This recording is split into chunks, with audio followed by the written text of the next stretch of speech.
क्योंकि कभी विश्व में केवल सनातन धर्म हुआ होता था।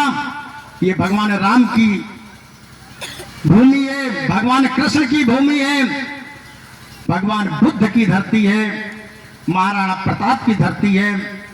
लेकिन कुछ अत्याचारियों ने ही आज बांग्लादेश, हमको एक सीधा नसीहत, जो हम लोग कश्मीर की घटना नहीं देखे, जो सन 600-700 ईस्वी तक नहीं देखे, 16 और 1700 ईस्वी औरंगजेब बाबर का शासन नहीं देखा, उनको देख लेना चाहिए।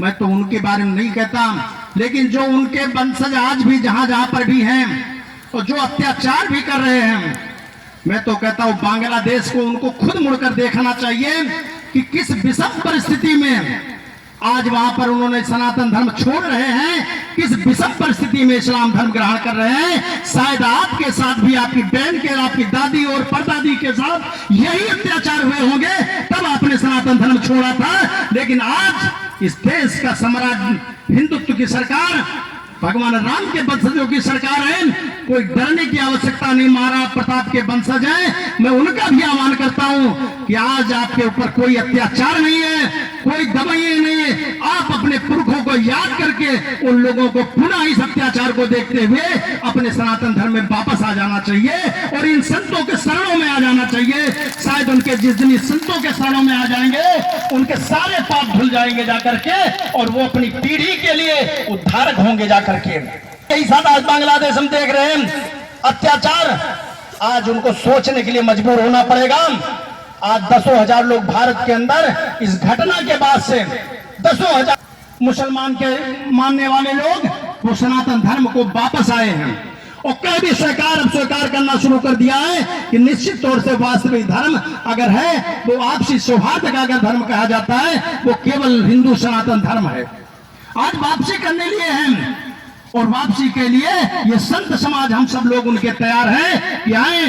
आपके बीच में भी अगर कोई आता है और आपको लेके कितना हालाल रोइया बताता करके है, कहता है बहुत सी यहाँ तो मैंने देखा चर्चे बनाई है, उनको बताना है कि तुम लोग तो बाहर से आए, डर में बने हुए हो, लालच में बने, पैसे के लालच में बने हो। आप सब फिर से आ जाइए और आप भगवान राम का भजन करिए, आकर के भगवान कृष्ण के शरणों में आइए। इन संतों से उपस्थित जो त्याग तपस्या करने वाले हैं, कह दो इनसे आइए और हमारी प्रार्थना करिए, अपना धर्म छोड़ करके आप ही मुक्ति होंगे। इस भारत की माटी जो है वो देवभूमि की माटी, वो उनके उद्धारक बन जाएगी जाकर के अगर छोड़ के। शायद एक बार अगर आप समझाएंगे, वो सब फिर आपके साथ में खड़े होंगे आकर के, दोबारा वो कभी आपसे नहीं कहने आएंगे कि आप अपना धर्म छोड़ दीजिए।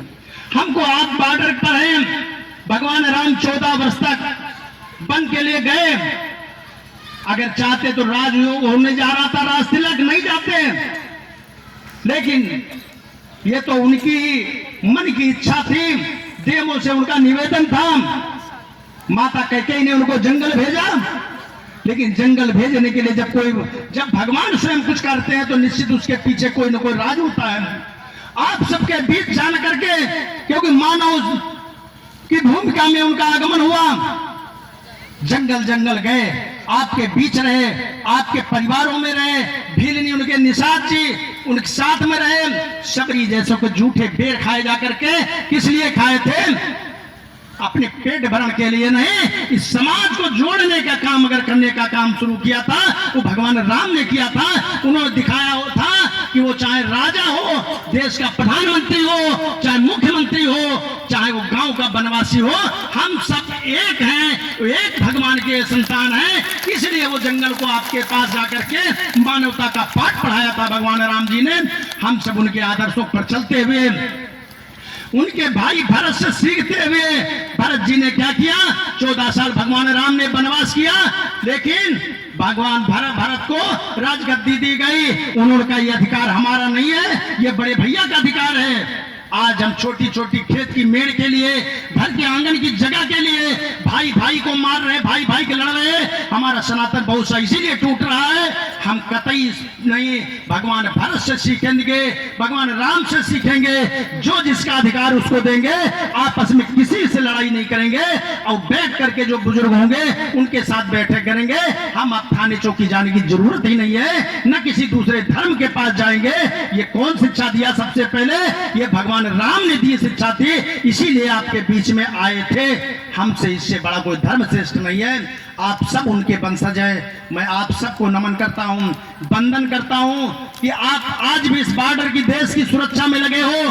भारत के अंदर कोई भी, जब तक आप मौजूद हो, एक भी हम लोग में विश्वास है, जब तक इसमें का एक भी महाराणा प्रताप का वंशज इस क्षेत्र में है, विदेशी कोई घुसपैठिया भारत के अंदर नहीं घुसने पाएगा।